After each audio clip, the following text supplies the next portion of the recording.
Dr. Margaret A. Rafferty. Thank you for inviting me to testify today.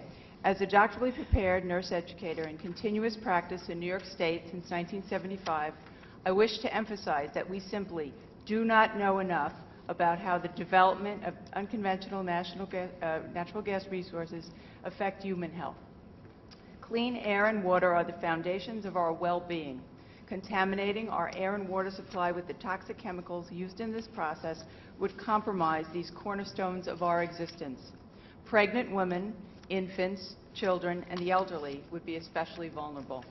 Even with robust regulation, natural disaster and human error are inevitable.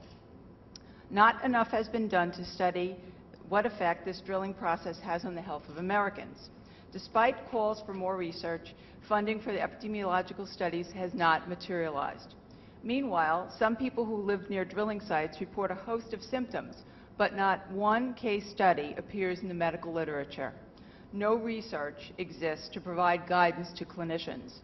The American Lung Association recently issued a statement that there is irrefutable evidence of serious threats to human health from air pollution emitted during oil and natural gas production. According to the DEC, drilling companies have disclosed the use of 322 unique chemicals in 235 products in our state. The identity of some of the fracturing chemicals that will be used in New York State remains unknown.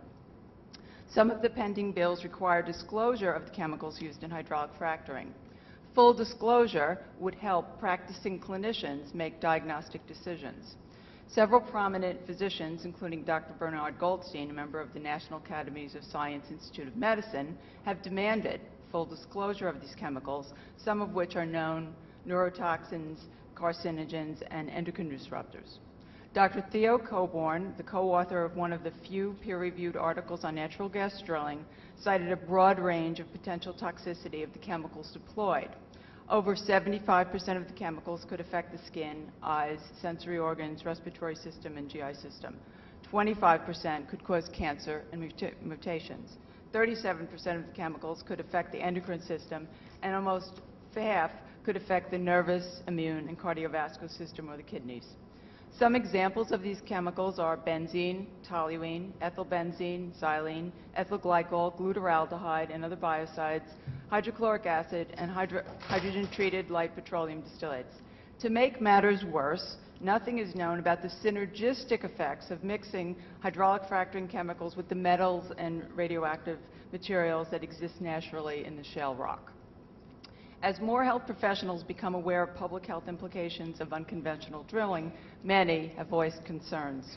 A number of my fellow health professionals in New York State comment on the SGICE report that it did not have a health impact assessment. I share that concern. Therefore, I support S6772 Avella. It has my strong support. In closing, I urge the application of the precautionary principle. There is no credible medical evidence that high-volume hydraulic fracturing is safe. I ask the New York State Senate to urge the DEC to delay permitting until scientists and other healthcare professionals deem this activity to be medically safe until its impact on human health better understood.